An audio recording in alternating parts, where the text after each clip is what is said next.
Good morning, good afternoon, good evening, wherever you are in the world. So welcome. My name is Animah Kosai, and I'm with the Global Majority Greens Committee of the Green Party of England and Wales. I'm really delighted today to welcome two eminent guests, Chandran Nair and Tariq Rauf, to talk about the global majority views of the NATO threat. NATO threat. Here in the West, especially in North Atlantic territory, NATO has long been viewed as protection, but that's not a view shared by the rest of the world. And today that feels even more shaky as we witness just 3 weeks into a new year, the USA invade Venezuela and kidnap its president, threaten to bomb Iran, and take over Greenland, which itself, through Denmark, is a part of NATO. So we're here in the Green Party. So I'm going to quote Zack Polanski here. So he's our leader, and he has publicly declared he favors leaving NATO. Although the Green Party policy since Russia invaded Ukraine is to reform NATO from within, especially in terms of denuclearization. Now, given Trump's recent actions, Zack Polanski doesn't think a reform of NATO is feasible. He said this in a podcast with The Guardian just this week that Trump's threats to Greenland would squeeze NATO countries, and that we, the UK, need to be talking to our NATO allies, as well as countries like Brazil and Mexico outside of NATO, and build an alliance with our European neighbours and the global south.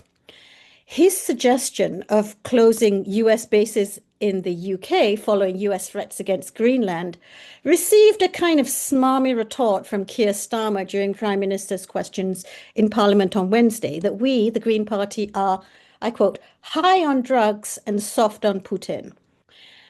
What was also quite surprising was the speech that came from Canadian Prime Minister in Davos this week, Mark Carney. And Carney declared that we are in the midst of a rupture, not a transition. He said, we knew the story of the international rules-based order was partially false, that the strongest would exempt themselves when convenient, that trade rules were enforced asymmetrically, and we knew that international law applied with varied rigor depending on the identity of the accused or the victim. Now, what is stunning is not what Carney said, because all global majority people know this, but that it came from a Western leader who is part of the hegemony. Omar El-Akkad wrote, if the people well served by a system that condones such butchery ever truly believe the same butchery could one day be inflicted on them, they tear the system down tomorrow. And anyway, if such a thing happens, we'd already be dead. And the butchery El-Akkad refers to is Palestine. And this is why we want people here in the Green Party, in the UK, in the West, to listen to global majority voices because we have seen it first. We have lived it directly or from our ancestors. And on that note, I invite Chandran Nair to speak first. He will speak for 10 to 15 minutes and then followed by Tariq Rauf for another 15 minutes or so. And then I'll open up for Q&A. So I think we've timed this for about an hour, but we can go over a little if there are many hot questions. Introducing Chandran Nair, he's the founder and CEO of the Global Institute for Tomorrow, GIFT, an independent pan-Asian think tank based in Hong Kong and Kuala Lumpur. And he's also the author of several books, including, I'm going to wave this one, I don't know if you can see it the right way around, Dismantling Global White Privilege, Equity for a Post-Western World, also The Sustainable State, The Future of Government, Economy and Society, and Consumptionomics, am I saying that right? Consumptionomics, Asia's Role in Reshaping Capitalism and Saving Planet. And his latest book is Understanding China, Governance, Socioeconomics, Global Influence. He sits on several boards, including WEF's Global Agenda Council for Governance for Sustainable and Experts Forum. And he's also a member of the Club of Rome. I'm going to stop there because he says he doesn't want to be embarrassed further. So, Chandran, over to you. Thank you, Anima, and a good day to everyone from whichever part of the world you are. I'm not that well versed with UK politics, given it's a tad boring, but I'm sure you'll all excuse me for not having been up to date with all of it. But I assume that I've been invited here to say a few words because I live, in Asia. I live in that great Chinese city called Hong Kong. And between that, I also spend time in my hometown, which is Kuala Lumpur. And so, the last 30 years, prior to that, I lived in Africa. I did spend some time in the UK and then back in Asia, right across the continent. And thus, I hope that my remarks, such as, Europe's future depends on mending ties with Russia, will not offend delicate Europeans.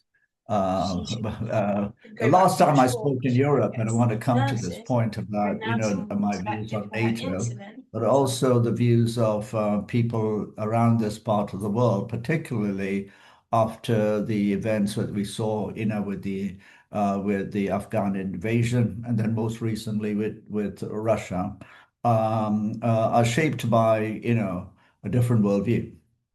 And I'd like to just start by, reminding everybody that the view that in many parts of the world, particularly after NATO, which stands for North Atlantic Treaty Organization, overstepped and then helped the Americans in their invasion of Afghanistan, frightened everybody.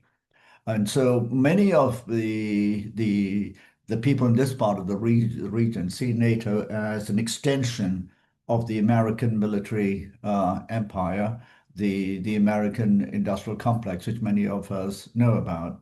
But it's also important to understand that away from the sort of theoretical discussions and the sort of the chattering classes talking about NATO as a sort of defense arrangement, all of that. Most of the rest of the world, and I dare say I don't speak for everyone, but at least the conversations I have in many of the discussions I'm immersed in this part of the world, also with people in the Middle East and in Africa, see NATO essentially as the apparatus of the American industrial complex, and then deeply supported by the military industrial complex in Europe, and that essentially helping to promote the hegemony of the West, led by the United States. What is interesting at the moment, and I think some of us are chuckling a bit, is to see how Europe is reacting to the sort of the belligerence, the thuggery of the American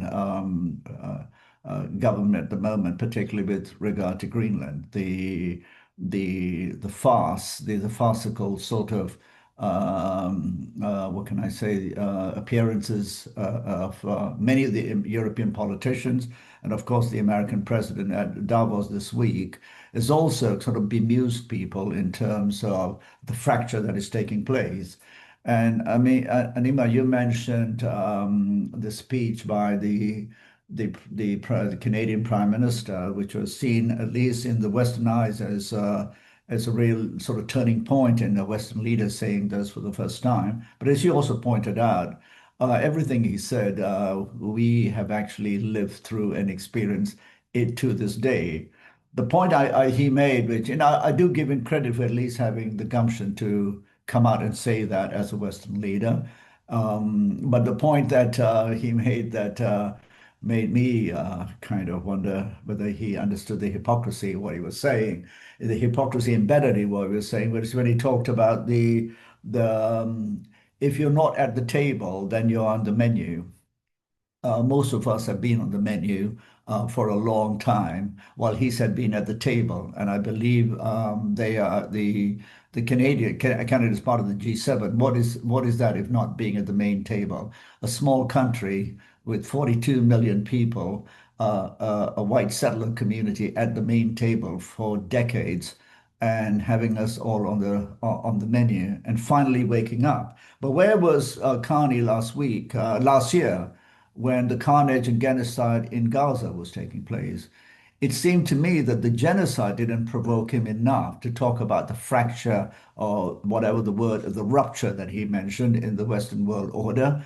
That was not enough. It was apparently just some threats from a bully across the border saying your tariffs are going to go up, etc. And that was enough to freak him out into talking about a new world order and a rupture. Not a genocide, not the fact that he had been at the main table. His country was part of NATO, invaded so many other countries, etc.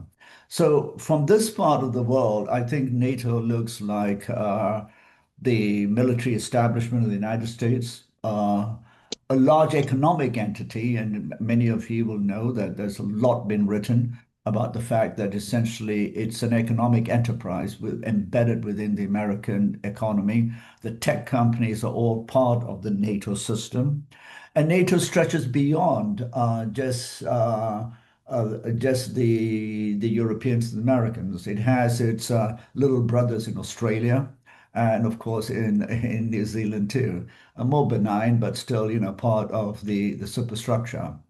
And so as we talk about NATO in Asia, we always think about the nature by which America flexes its muscles here in muscle. The amount of bases America has in Asia is, I think, the largest amount in the world. And it's supported by the sort of the backing of the NATO sort of political leaders as well. And as I think, these Tariq who's coming after me will talk about things in relation to its history and what it should do in Europe. But in the rest of the world, I think NATO is viewed as essentially part of the American expansionists, the supremacy of the European alliance, and therefore something that we need to remove. I will say that until about a few years ago, especially the elite Asians, bought in, who were all sort of brought up in the tradition of, the sort of Western liberal ideas about democracy, etc. And that facade has been removed in the last couple of years. Many of the elites still bought into the idea that America and therefore its extension, its NATO allies, would provide the protection. Uh, that has disappeared as other countries have stepped up and decided that actually this is a threat. And many of you may not be aware, but the extension of the American influence into this part of the region included an attempt, as we all know, to undermine China for a long time.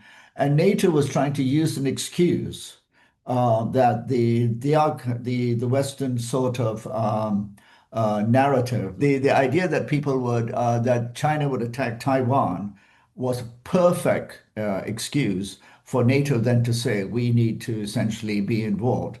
And I'm sure Tariq will explain that after the Cold War, the Americans, rather than disbanding NATO, given that its initial mission had been kind of achieved, if I can put it that way, extended its sort of remit to include the fight against the global expansion and use of nuclear weapons, biological weapons, and chemical weapons, which, by the way, everyone knows the most extensive use of all of those has been by the United States and its allies in all parts of the world, supplied to everybody else. But it expanded that to allow this the capacity. And I'll finish by saying that, we got a wake-up call about 2, 3 years ago when the NATO Secretary Generals, and most of them seem to be sort of rabid, rabid European politicians. I mean, I don't know where you breed these people, but said something to the effect that the next step for NATO to counter the China threat, China is not about to invade USA nor Europe, by the way, is to establish a presence in Asia. And they were trying to persuade the Japanese that NATO needed to have a presence in Japan, and the narrative was to protect Taiwan because China was going to attack Taiwan. That fortunately did not transpire. The Japanese did not agree. Most of Asia sort of reacted quite negatively to it. And I'll finish by saying that when I mention Australia and New Zealand as proxies, and this is very important for those of you who may not be aware, but I think many people are aware of may be aware of the Five Eyes alliance, which is the oldest intelligence alliance. And interestingly, it's an Anglo-Saxon alliance. It's made up of the UK, the US, Canada, so Connie, take note, Australia, and New Zealand. Guess what the rest of the world thinks about this? So even within Europe, I know European politicians, are rather irritated by the fact that they may have NATO and all the alliances, but within that alliance, there is the Five Eyes, and that is the Anglo-Saxon White Settler Community Alliance, and that sits in our part of the world too. And therein lies great resentment about how do these guys have disproportional discussions and debates. And as you know, the population of Australia and New Zealand combined would just about exceed 30 million people. But what was important was with the Americans then, given that they're the prime drivers of NATO, then went and formed an alliance to destabilize China and form a new military alliance, even if NATO per se was not going to be in Asia, called the Quad. And for those who are interested, the Quad is basically made up, interestingly, in Asia by the aliens called the United States, uh, the white settler community called Australia, and I love Japan, but my poor brothers in Japan are still traumatized by the nuclear attack on them, that they are poodles to the Americans when it comes to geopolitics. And then, unfortunately, India, who I think besmirched his reputation in many quarters by even joining this sort of Mickey Mouse outfit called the Quad. But the Quad was, in a way, the Americans with their Australian allies, part of the proxy NATO in our part of the world, attempting to create a counter if NATO itself couldn't be said to have a presence here. So let me stop there by saying and just say that that is the worldview. And I'll just say that, you were saying that the UK will come, or your party leaders called for the UK to step out of NATO or disband NATO. I think the first step the UK needs to do is actually step out of the Five Eyes. And then secondly, I think Europe and maybe the UK, if it's serious, should begin a dialogue with the Russians. And in many parts, and finally, I would say, as you know, many nations in this part of the world have been attacked, in sort of diplomatic circles by Europeans because they have not been outspokenly critical of Russia. And there's a reason for that. We know how this stuff works. And we know that, and I'll say this now, that as much as no one can condone the invasion, we have seen other invasions. And as no one can condone what's happening, we also know what provocations were led to it. And we know that if China or a large Asian country had plans to install military bases in Mexico, the Americans and Europeans would immediately be outraged and bomb it. So that's why there's not support for Russia, but essentially a view that this is not as simple as they would like us to believe, because we know where this comes from. We've all been there before, and it's not black and white. So let me just stop there. Thank you. Thank you so much, Chandran. You've given us a lot of food for thought. I can see some comments in the chat, and I would welcome, because after our next speaker speaks, we're going to go into Q&A. So feel free to just put your questions in the chat. Just say that this is a question, because I will ignore if it's just a comment. So just start with saying question and then what your question is. And now I'm going to introduce our second speaker, Tariq Rauf. We're delighted to have you here. and Tariq at the moment is calling in from Vienna. Now, Tariq Rauf is an internationally respected authority on nuclear disarmament and non-proliferation issues. He was consulting advisor for policy and outreach to the executive secretary of the Comprehensive Nuclear Ban Treaty Organization and member of the group of eminent persons for advancing nuclear disarmament, which was established by the Foreign Minister of Japan. He is the longest continuing member of Canada's Non-Proliferation Treaty Delegation, and from 2002 to 2011, he was the head of the Verification and Security Policy Coordination Office at the International Atomic Energy Agency. So welcome, Tariq. We're really honored that you're with us today. Over to you. Thank you. Thank you very much, and good day to everyone from Vienna here in Austria, in the heart of Europe.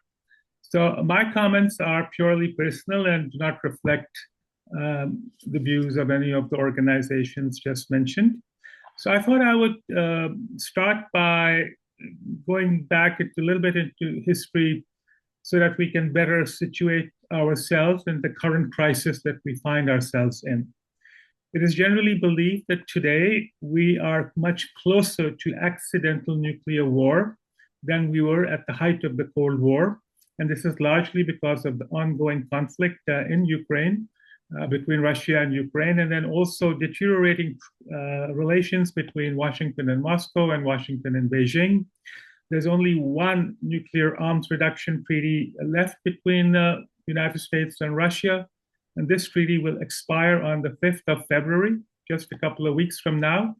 And the two sides then would be completely unrestrained with regard to their strategic nuclear weapons for more than 50 years. Since for more than 50 years, we've had one treaty or another in place between the two nuclear superpowers, bringing about restraint in expansion of their nuclear arsenals and also drawing down their nuclear arsenals. So today we have roughly about 12,250 nuclear weapons in the world, distributed among 9 countries, but more than 90% of these are in the hands of the United States and the Russian Federation.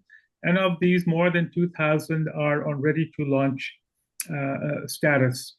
And once the New START treaty expires on the 5th of February this year, both countries could upload more nuclear warheads on their existing land-based and sea-based ballistic missiles, as well as on their strategic bombers. So let me rewind a little bit back to why we ended up in the situation that we are in now. So resentment and hostility between the West and the Soviet Union already had started during the Second World War. The Russians have bitterly complained that Prime Minister Winston Churchill of the UK delayed the start of the Western offensive against the German army until after the Soviet army had broken the back of the German army on the Eastern Front. And only then did the Western countries attack Germany and then liberate France, Italy, the Low Countries, and so on. And from the Soviet side, they came through Poland, Hungary, and the other occupied countries. So you've heard about the Yalta Summit, where the so-called Big Three, President Roosevelt, Joseph Stalin from the Soviet Union, and Winston Churchill from the UK, divvied up the world into spheres of influence. So this recent comment by President Trump about the Monroe Doctrine and then the Dunroe Doctrine basically reflects a continuity in international politics. And over the past few years, you would have seen comments in the mainstream media and commentators lining up to criticize China's Belt and Road Initiative. And the complaint is that China is, in a sense, expanding its influence in traditional areas of Western influence, such as in Africa, Latin America, and parts of Asia, and that this is something not to be welcomed. So this, again, brings back this issue of spheres of influence.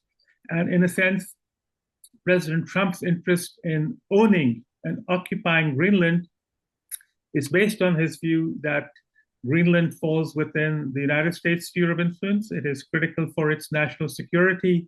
And this is, in a sense, the argument that Russia used when it took over Crimea in 2014, citing that without control of the Sevastopol naval base in Crimea, the Russian naval fleet in the Black Sea would be completely cut off from Russia. So I just gave this background so that we can have a better understanding as to where we are today. Now, when the Soviet Union collapsed at the end of 1991, and as the previous speaker mentioned, in a sense, the mission of NATO had been completed. NATO was established in April of 1949 to counter the so-called Soviet threat. There was the famous speech by Winston Churchill at Fulton in Cambridge, Massachusetts, that an iron curtain had descended over Eastern Europe. There is the famous telegram from Moscow by the US diplomat George Kennan, who also wrote an article in Foreign Affairs which started the policy of containment of the Soviet Union. And these strands and streams basically continued the hostility during the Cold War. So at the time when, just after the coup in the Soviet Union and after President Gorbachev was restored, there were a number of meetings between senior American diplomats and also European diplomats. At one of the meetings, then US Secretary of State James Baker assured President Gorbachev that NATO would not move 1 inch eastward. And he mentioned this more than 3 times in different meetings with President Gorbachev. And he also presented 2 scenarios. Either we have a unified Germany outside NATO without US forces, or a unified Germany in NATO with guarantees that the alliance's jurisdiction would not move eastward from its current position. This is the second position, is what the Russians accepted at the time. Although Gorbachev mentioned that NATO's expansion eastward would be unacceptable. So the opposition to NATO's expansion does not start with the current Russian president, that is President Putin, during his first term, but goes all the way back to the very last days of the Soviet Union. And then German Foreign Minister Genscher also assured his Soviet counterpart Shevardnadze that NATO would not expand to the east. And then German Chancellor Helmut Kohl also repeated similar language. So the understanding in Moscow was that NATO would not expand at all. But shortly after the collapse of the Soviet Union, there was a lot of hubris in the West that the Soviet Union had been defeated. It had been led to collapse by the pressure from NATO. But the real reason for the collapse of the Soviet Union was economic mismanagement, geriatric leadership, sclerotic leadership that basically led to a lack of development, misallocation of resources, and eventually the collapse of the system. Ambassador James Matlock, who also served in Washington in Senate testimony, several times have informed that he had informed Washington that expansion of NATO to the east would eventually end up being a problem and could potentially lead to war. One of the most famous quotations that you might have heard is from William Burns, former CIA director, but he was also serving as a political officer at the US Embassy in Moscow. And in a 2008 memo to then Secretary of State Rice, he wrote this famous line that Ukrainian entry into NATO is the brightest of all red lines for the Russian elite, not just for President Putin. And he said he had yet to find anyone who views Ukraine in NATO as anything other than a direct challenge to Russian interests. So this, in a sense, situates the reason why we are in the situation that we are in today, with the Russian invasion in February 2022 of Ukraine, and the war is still continuing, unfortunately. Another important issue concerning NATO, particularly for the global south and the non-aligned countries, is the stationing of US nuclear weapons in 5 NATO countries. Now, under the Nuclear Non-Proliferation Treaty, which entered into force in 1970, non-nuclear weapon states have agreed not to manufacture, develop, or otherwise acquire nuclear weapons. By stationing nuclear weapons on the territories of 5 non-nuclear weapon states party to the NPT, that is Belgium, Netherlands, Italy, Turkey, and Germany, the view is that the pilots of the air forces of these 5 countries are trained to carry American nuclear weapons in a time of war, to be dropped against the adversary, which of course would be the Russian Federation. And that therefore these non-nuclear weapon states would have control of nuclear weapons mounted on their air forces, And even though these weapons would be under dual control, that is, authorization would be needed from the US president and also from the leader of the country whose Air Force had these weapons on their planes. Nonetheless, this is considered to be a violation of the Non-Proliferation Treaty. The NATO view is that these nuclear weapons had been grandfathered and seamlessly integrated into the Non-Proliferation Treaty and that therefore are not a violation. So this is a continuing sore in the discussions that happen every 5 years between the vast majority of countries that are non-nuclear weapon states that do not rely on nuclear weapons or extended deterrence or the so-called nuclear umbrella for that security. And so here you have 5 states that have said that they are non-nuclear weapon states, yet they sit comfortably under a nuclear umbrella, so to speak, and they also have nuclear weapons deployed on their territory. So we have another important non-proliferation treaty review conference coming up in New York in April and May this year. It is very likely going down the drain, not succeeding, and this will be the 3rd successive time that such a forum has failed to agree on any common language and on any actions to further nuclear disarmament, to further nuclear risk reduction, to further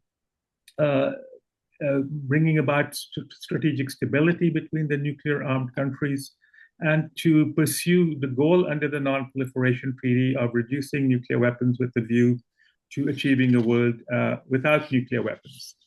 Now, to follow on from the previous speaker, if we look at the principal Western member states of NATO, these are also the ex-colonial powers: Italy, Germany, Belgium, Portugal, Spain, France, United Kingdom, and many of these have left behind a horrible legacy of oppression, particularly during the height of their colonial occupation, but more specifically at the time when national independence and liberation movements were underway in Africa, Asia, and elsewhere.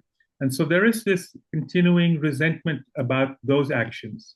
And then as the Second World War was ending, a new international system was created in the financial area, the so-called Bretton Woods system. Bretton Woods is a suburb of Washington where the great powers met to set up the International Monetary Fund and the World Bank.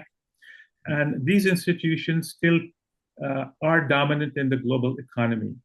At that time, it was also agreed that the dollar would replace the pound sterling as the international currency, international reserve currency.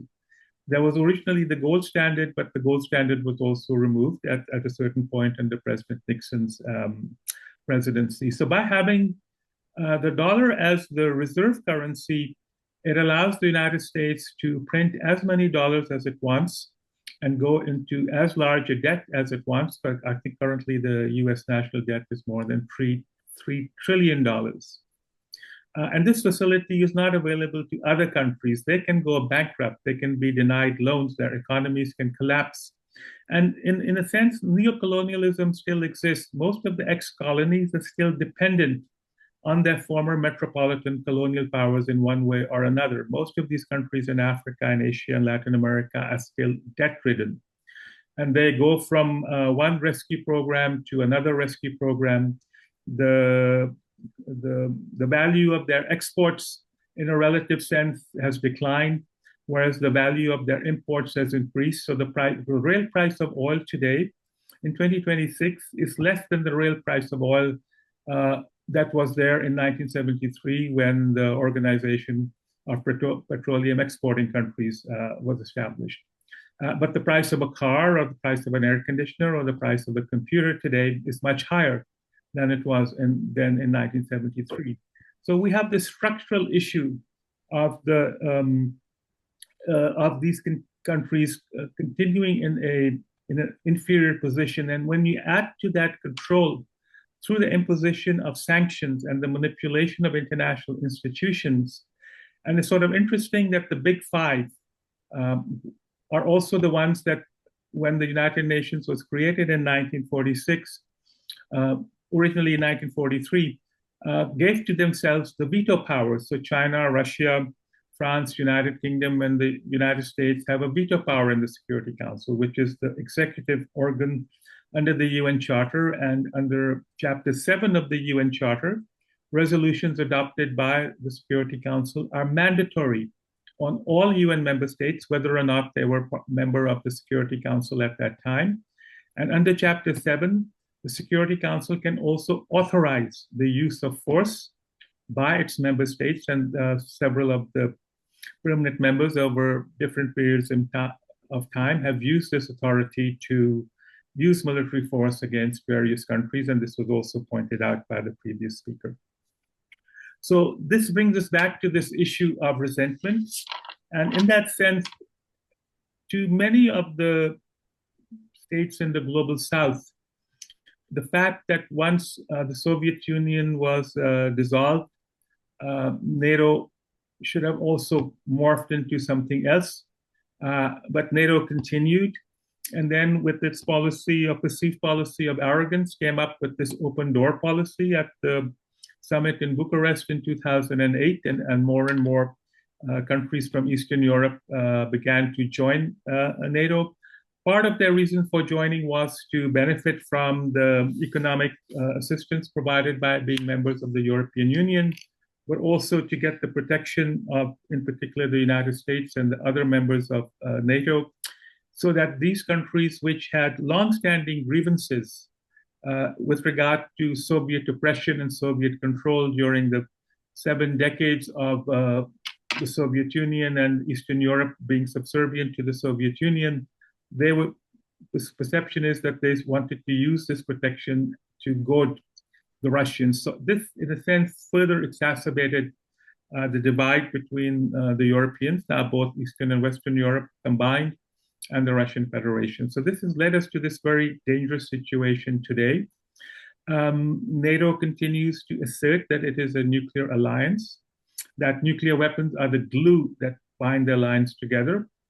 NATO's strategic concept has the position that NATO will continue to be a nuclear alliance as long as nuclear weapons exist. In one sense, this is an oxymoron. Nuclear weapons will continue to exist as long as countries continue to rely on them.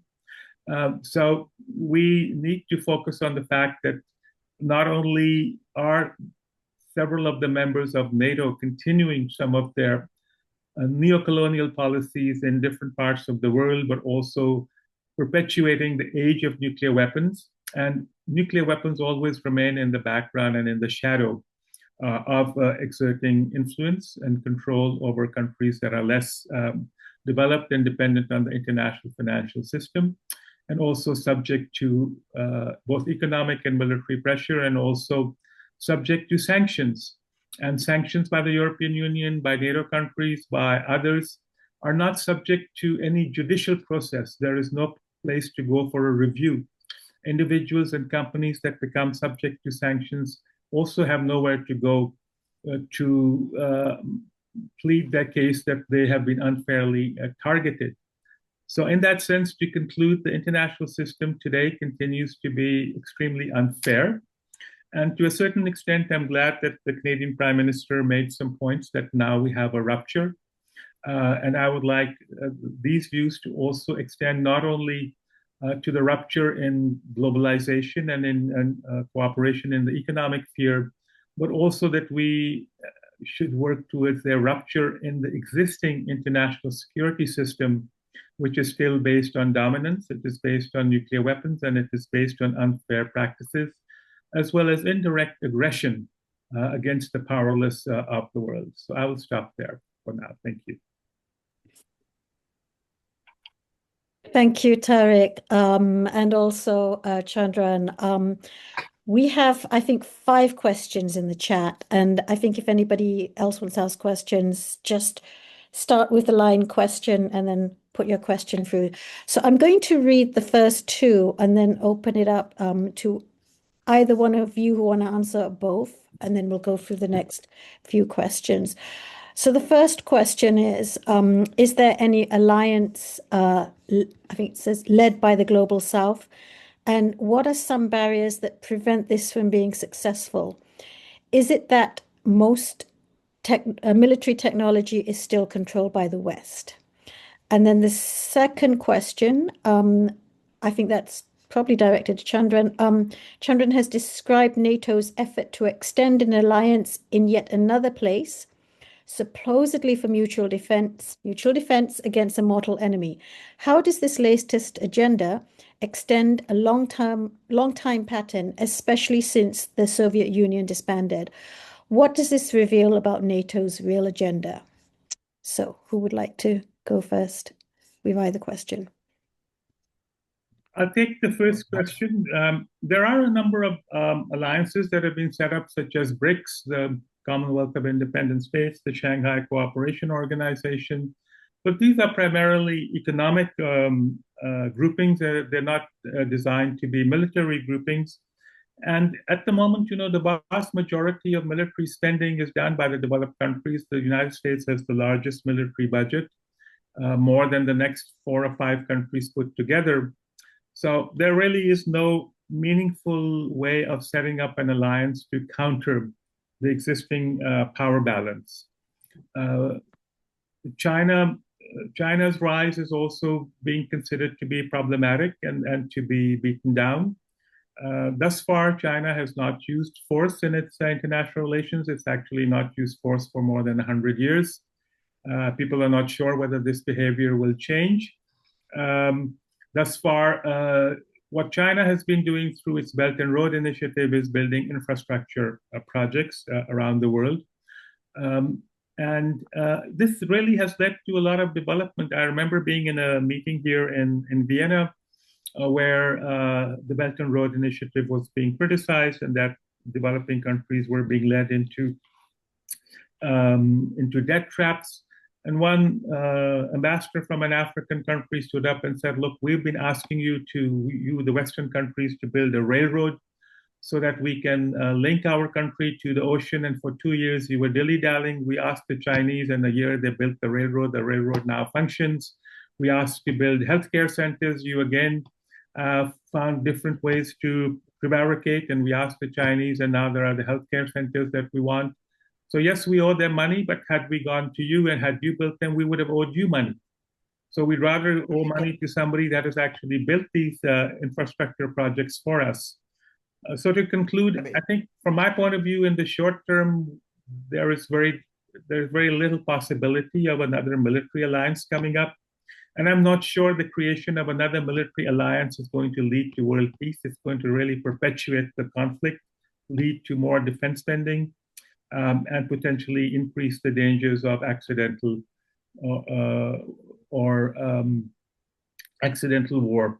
So what we really need is to wind down the existing military arsenals, military alliances, rather than build new ones. So I'll stop there. Right. Can I provide a different, additional perspective to it, not different, and it might come as a surprise to many people, but many in the West tend to want to see the world through the lens of their anxieties and fears, as has already been mentioned. One of the anxieties that is persistent in the West is the anxiety knowing that we're the minority. The West today is 15% of the world's population. For 400 years, it dominated, and as Tariq has said, through subjugation, oppression, genocide, and everything else. In that mindset is a fear that firstly, a sense of superiority. If you've been charged for so long, no matter if you're a liberal living in London, etc., you still have this sense, I'm superior to those people. But because I'm a liberal, my narratives are slightly different. By God, don't suggest that they are equal to me, but I will not utter it, not in the places, in the clubs I belong to, because it's not polite conversation. But the point is this, and I think Westerners find it very difficult, and I see it, because we observe the political agenda, and then the sort of the demasking that people like the US president, etc., have provided, and the European leadership. The fear is that the others, if they become as powerful, will do to us what we did to them. But what they don't understand is the others have no interest in this.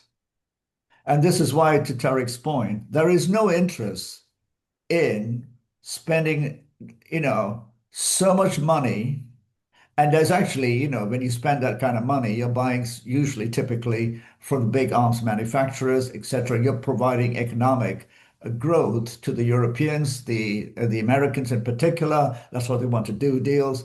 Of course, other countries, particularly China, is also makes and exports arms. But the biggest beneficiaries of a militarized world is the United States and the USA.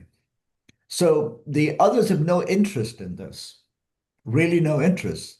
And this is very difficult for Europeans and Americans to understand because in the American sense, it's part of the economy. It's fundamental to the economy. All the leading politicians, the Senate and the House, have all got lots of investments in the defense industry. I mean, now this might seem like, oh my God, this is leftist talk. This is now open. You can go and check anywhere where what the leading US politicians have in terms of investments in the defense industry. So as they say, if you invest in a company, you want it to do good. If you sell ice cream, you want hot days. And that's what hot wars are all about. So I think there's a real difficulty in understanding that the rest of the world is actually more focused on development. And a good example, and I come from Southeast Asia, is Vietnam.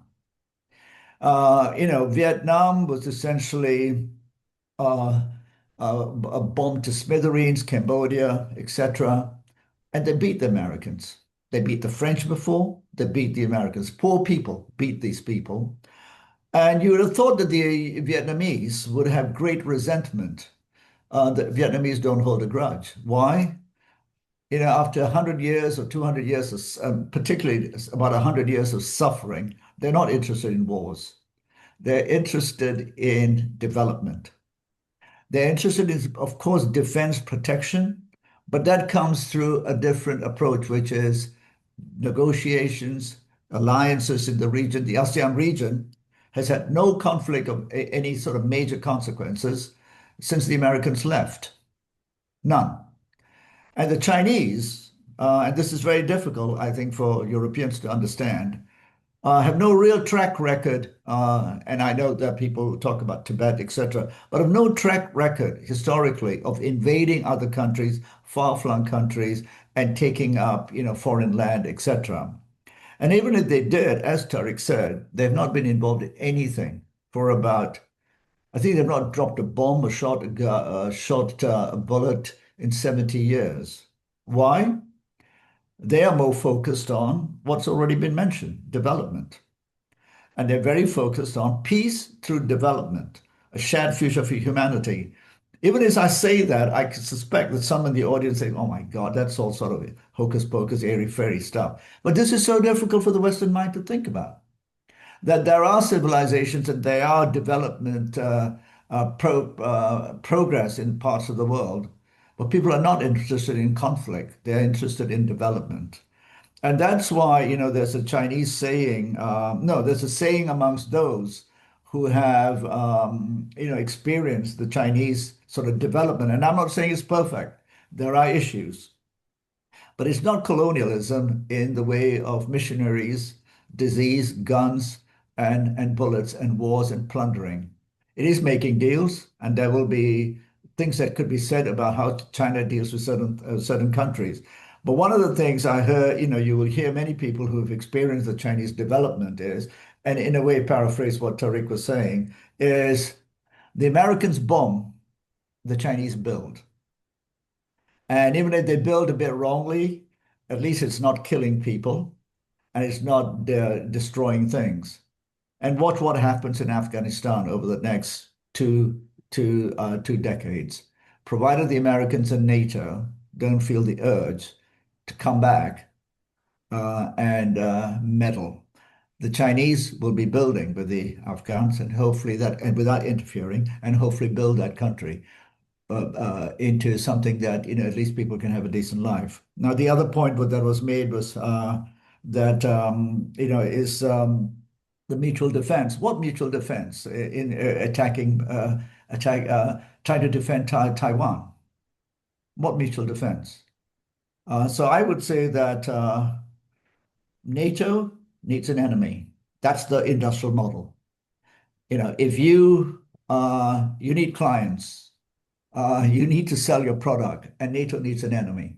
If it's not China, it's going to be somebody else. And of course, in the Middle East, it has an ally called Israel. And we saw what happened. Destruction on a large scale, continuous efforts for 20, 30 years to dismantle Iran, continuous, and then vilifying the hardcore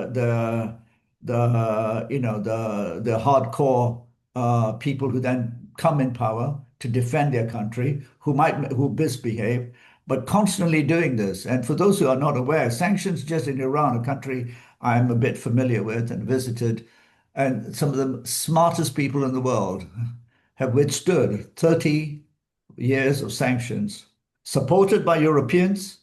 And as Tariq said, there's no way to stop it. There's no route by which you can ask for justice. Has been responsible for at least, and this is going back maybe 10 years ago, 500,000 deaths of children. Everyone's quiet in Europe about this, right? So you have to look at it in the widest sense that NATO needs an enemy, and therefore that this talk about humanitarian interventions and all of those the languages that be used in Libya, in Iran, in Iraq, etc., is essentially to create enemies. But one enemy they could not easily intimidate and who refused to blink is China. And I think one thing that the current president knows is he's met his match there, even with tariffs. China didn't blink. Go for it. And so I think this you need to understand is how the world is changing, and in Asia in particular, the idea that the West is benevolent, and because many of us were colonized, I was a subject of the colonial empire as well. We were subservient. We didn't know anything better. We thought Thousand was saving the Africans and all of those things. Now that has really changed. And one of the things that I think Donald Trump has done is actually taken the mask off and said, we're white supremacists. We want to go back to the old ways. We want to rule over you. And because we have, as Tariq said, the exorbitant privilege of the dollar, and we have the military, we can print, we can produce, we will seek to bully you to the utmost. And he's the extreme version, but the same can be said of Barack Obama and all the rest. It was this American exceptionalism based on military might and the rest. And although Barack Obama was, a black man, he worked for the white supremacist organization of the United States. He was just a prisoner of that same old system, which is dominant and requires an enemy. Thank you, Chandran. We've got loads of questions. I think we are going to probably go over our time, which I did say the speakers we might go a little bit over if there are lots of questions. So I'm going to read this one, which I would have asked if it hadn't been asked. So thank you for the question. Can you tell us something about the Shanghai Cooperation organization? Do you think it would provide a good model for security and cooperation for the Green Party to promote as an alternative to NATO? And I'm just going to add a little bit more there, which is, should the UK join the Shanghai Cooperation? I mean, maybe I can go and then Tariq can jump in and note what it's called. It's called the Shanghai Cooperation Organization. It's not a security organization. And as we've already, both of us have pointed out, the focus is on peace, not war. It's not about interventions. It's actually about development. And this is a fundamental difference about the way the rest of the world looks at creating any alliance. It's rarely about creating a military pact to fight somebody else. More the interest is more in how can we work together, and how can we work together to deal with the issues of our times. The issues of our times for the large countries in Asia, Africa, is poverty alleviation. The issues of the existential threats, which would create food security issues, the provision of basic needs, etc. That's what people are interested in. And they don't want to talk about, let's arm ourselves, let's create create an alliance because, those pesky Europeans and Americans may come and attack us. No. In a way, we're also confident that they're running out of fuel. And but even if they aren't, I mean, what are we going to do? Keep fighting with them? So I think the important thing to understand here is the Shanghai Cooperation Organization is an organization for development, peace, and true cooperation. It's not a security arrangement. It does talk about elements of security, but it's not about an arms race. And certainly no one in the Asia Pacific region that I know talks up aggressively, warlike, like the NATO chiefs. These are rabid men, the last two. So that also is a psychological sort of, fervor of obsession with dominance that others don't have the same. And so to your point, should the UK join? Absolutely, it should join, but it's not a substitute for NATO. If you want to leave NATO, then go and leave it. But if you join the Shanghai Cooperation Organization, then I would say you're joining the sort of new civilization of the 21st century, which NATO is part of the old civilization of the 20th. And I mean, it's got the East India Company model, if I can call. NATO is the sort of East India Company of the 20th century. That was created. It was not created for that, but it's morphed into that. So the UK should definitely join it. I very much doubt it because the word Shanghai itself will freak out the imperialists can't join something that doesn't have their name on it. But when they do, then we know the world has changed. Maybe the Green Party will be the first to try and attempt that and make that happen. Thank you. Tariq, do you want to add anything about the Shanghai Cooperation? So the SCO describes itself as the world's largest regional organization in terms of geographic scope and population. It covers at least 24% of the world's total area, 65% of Eurasia, 42% of the world's population, and accounts for about 23% of the world's GDP. And their rationale for cooperation is to promote political, economic relations and security against terrorism. Also, there is APEC, which is the Asia Pacific Economic Cooperation Organization. So I think these two organizations could find ways of cooperating with each other. The UK is part of APEC. So I think the UK becoming an observer, at least to begin with SCO, would be a good start. One should also point out that the ex-colonial countries in NATO have over the years supported regime change operations. They've supported selective interventions.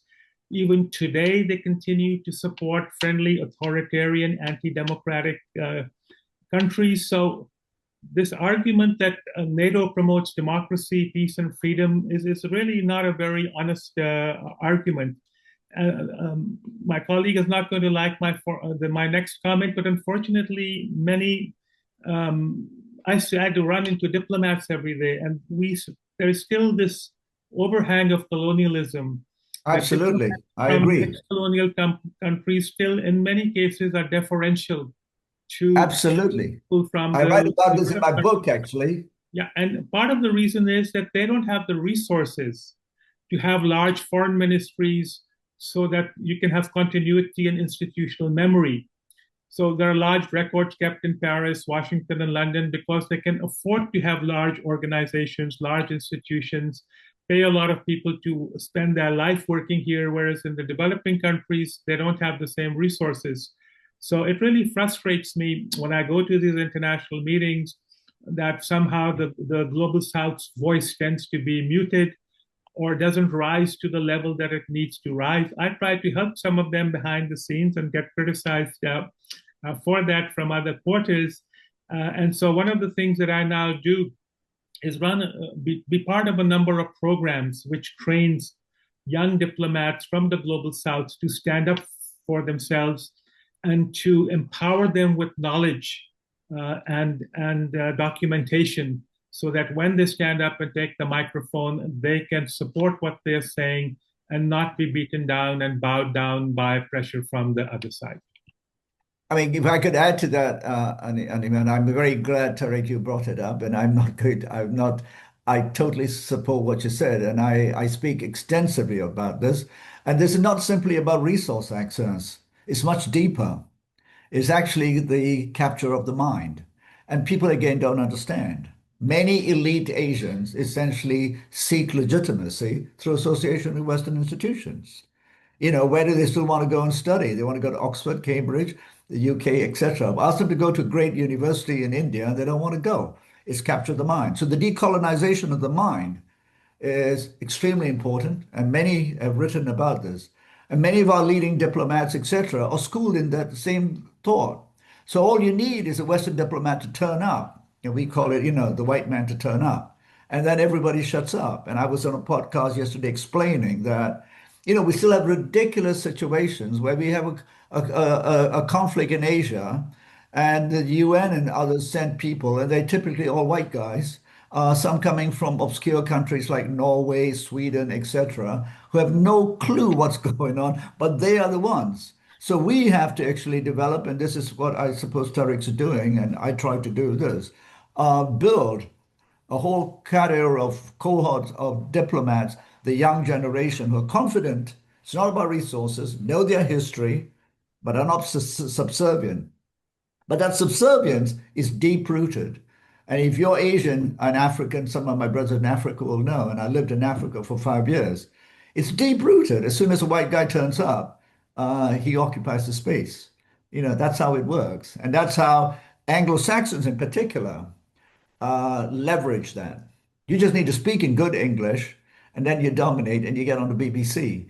If you speak with a strong Tamil accent, my God, you won't be on BBC or CNN or whatever. And that's how it works. It captures the mind, and then the elites want of this part of the world want association with that. And dare I say, many of us then go and live in Europe. Just saying. And I might add that, all the corruption money from the global south gets invested in the West. So Absolutely. there is more resource transfer from the global south through corruption money than development aid that comes to the global south. Absolutely. All the money in Switzerland, etc., London, you name it. It's all the stolen by the elites in our countries and then still sold there. And if they didn't go there, many of these countries would be poor. The Western countries, the banks, would be much poorer. I think Chandran probably knows this is a topic close to my heart because as Malaysians, we've seen that for real, right? I mean, London probably is the money laundering capital of the world. I'm going to say that, right? Where a lot of the money comes through and emerges in properties in Kensington and so on. So I'm conscious that we're kind of like slightly over time, but I'm going to just take the next two questions, and we'll probably just wrap it up there to honor everyone's time. So I'm going to read them both together, the next two questions, and I think the last one's really interesting. The Green Party recognizes the right of states to individual and collective self-defense as recognized in international law. We also recognize the right of peoples, including those under occupation, to resist oppression and to defend themselves in accordance with international humanitarian human rights law. What is the global majority view on this, as the revolution in Kurdistan is under threat from NATO and its deeply authoritarian and violent international proxies? So that's the first question. And the next one, there is from, I hope I'm saying this right, France in some Insoumis. So what could be the role of France-UK relations in an anti-imperialist perspective? So over to both of you, whoever wants to go first. You want to go first? Tariq, why don't you go first? I'll have the last word. Maybe. Okay, yeah, you're better off having the last word.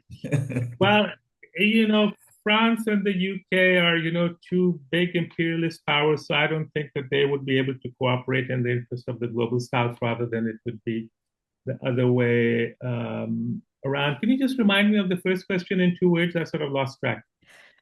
The first question, yeah. Essentially is what is the global majority view on liberation? Yes. Yes. So under international law, occupied people have the right to resist, including armed resistance. And the occupier does not have the right for self-defense in occupied lands. And this applies specifically to Gaza and to the occupied Palestinian territories in the West Bank as well as elsewhere. And unfortunately, the international community does not act that way. And we saw that in the recent conflict in Gaza, most of the Western countries continued to supply bombs to the attacking power in Gaza. I have a clip that I showed to my students in one of my presentations. When the US killed an Iranian general in Iraq, the Iranians attacked a American base in Iraq with ballistic missiles. They already informed the Americans in advance that they would be doing so. And there is this video clip of an American army officer who has just survived a 1,000-pound bomb. And he is in a bunker. And he says, in a bunker, his chest was crushed, his eardrums were burst, his nose started bleeding. And so here, for example, we have these poor people in Gaza who were being bombed every day with 1,000 and 2,000-pound bombs out in the open. And the entire West was completely silent. And so this shows this double standard. When people in the global South are being bombed and killed, that's okay. These are troublemakers, these are insurrectionists, they are militants, and so on. Just the language that is used in the mainstream media. It's interesting that the Irish resistance movement was referred to as the Irish Troubles, not as a rebellion or anything. So this play of words with the global media also poisons the minds, and it, in a sense, as was pointed out, conditions the narratives in a way which are against the interest of the global South. And unfortunately, because the elites can still continue to look up to the West, this is where they send their children, this is where they go to retire, this is where they invest their corrupt money. They don't go to Russia, they don't go to China. It shows what their orientation is. And there are some terms used that might be considered racist, coconut and banana. I'm not going to describe those here. So unless the global South itself helps itself, in my view, is going to continue along this path. More than 1 million Iraqis died as a result of the sanctions on Iraq. Iran was denied COVID vaccine because of the sanctions. They had to get COVID vaccine from China. And I don't know how many Iranians died because of a delay or lack of COVID vaccine. So this shows the continuing heartlessness, which is a continuation of the colonial oppressive policies of the past.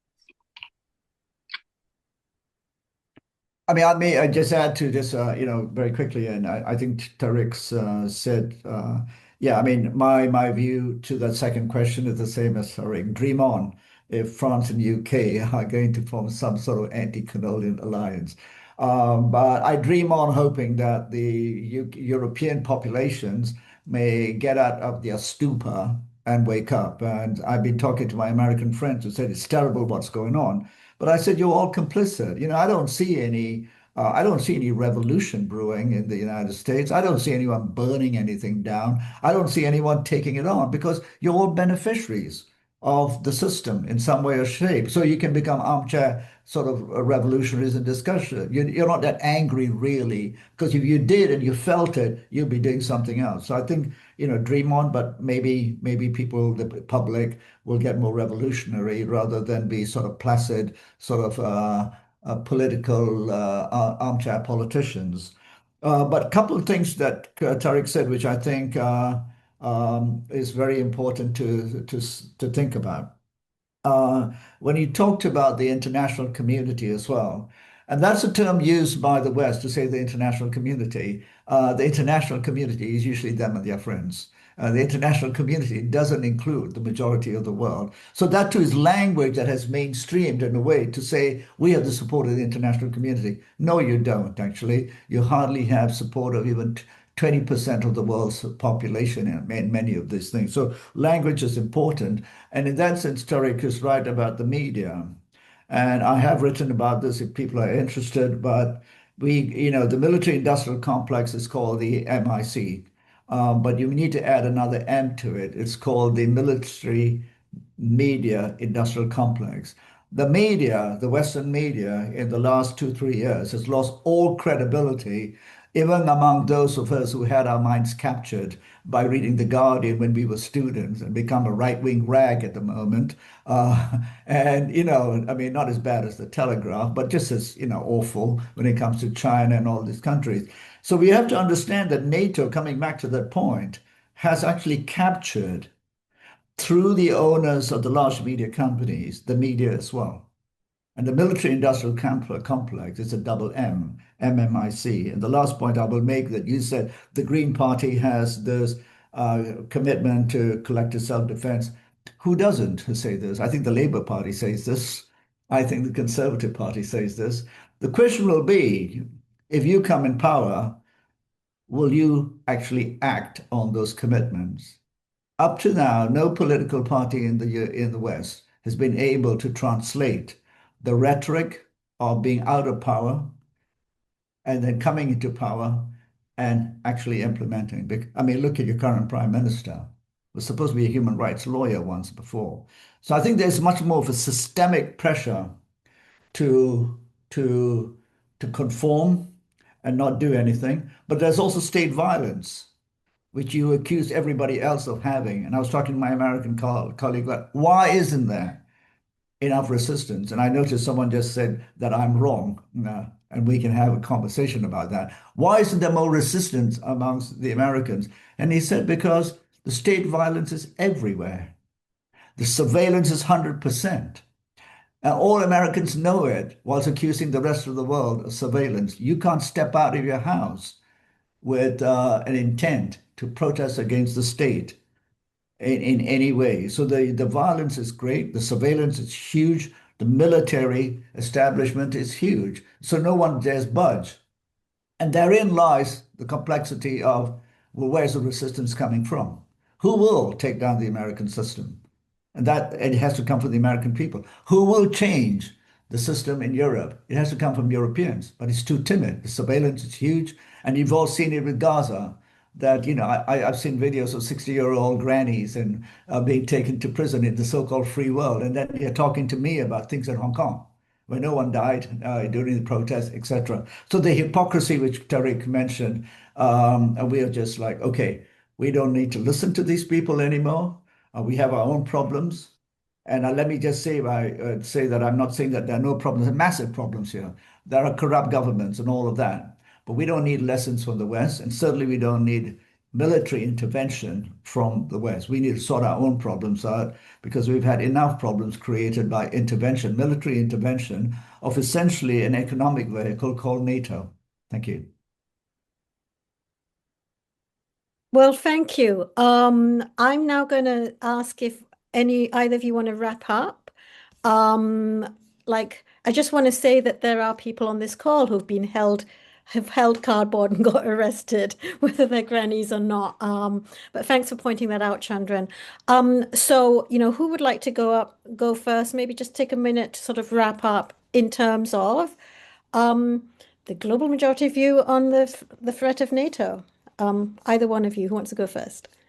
I'll give Chandran the last word. So I think the Green Party could use its position in the House of Commons to air some of these positions, and particularly during question period, and also maybe at time when there is an opportunity for a private members bill, to put up some of these questions so that there can be a discussion, and also to go out among the public and in their constituencies to better inform them of these types of discussions that we've just had, and also to engage with particularly the diplomatic representatives of many of the global South who are present in London, and to, when they travel, also to spread the same message. Maybe I'll just also add, I think you could do a couple of things. I think you could have more of these. I could get you speakers from China, Indonesia, etc. I'm sure you could get speakers from Africa, but you need to curate these things in ways that it's not the usual suspects. I would be happy to help you, but you should have more of these. You should also get your your supporters to get a much wider worldview. And I don't say that in a patronizing way, but I've noticed the usual questions about Xinjiang, etc. I don't have time to get into it. But that's the usual stuff that people just throw around without. And I'm not saying bad stuff didn't happen, but tell me which country stuff didn't happen. But to go around suggesting there was a genocide in Xinjiang, etc., is not to understand. And I think that's why you need to do more, get Chinese experts, not Chinese government spokesmen, intellectuals, etc., to speak, and not your usual suspects. And then I think, we can have disagreements, but we will have a better worldview. And I think this is an important forum that you've started, a process you've started. And some of it would create discomfort, as I suspect I have created with some of my remarks. But that's the whole point. Thank you very much for having me. Thank you. That is the whole point. And this is one of the reasons why we wanted to have this, because this webinar is kind of sponsored by Greens, Global Majority Greens, in collaboration with a group called Greens Against NATO. And we were really, really keen to get voices, not the typical Western NATO rah-rah voices, but we wanted people to really be thinking and open their minds and hear other points of view, which I think are really important. So I think, Tariq, Chandran, you've both been wonderful. You've given us a lot of food for thought. This has been recorded and we're going to share it on our YouTube channel. And I think that's been mentioned in the chat. So thank you so much. That it's afternoon where Tariq is, it's nighttime where Chandran is, and that is what Global Majority Greens is all about. We're not all in one time zone, right? Or one geography. And this is really, we will have more of these. So thank you so much, Chandran, for your offer. So yes, I'm now going to stop the recording.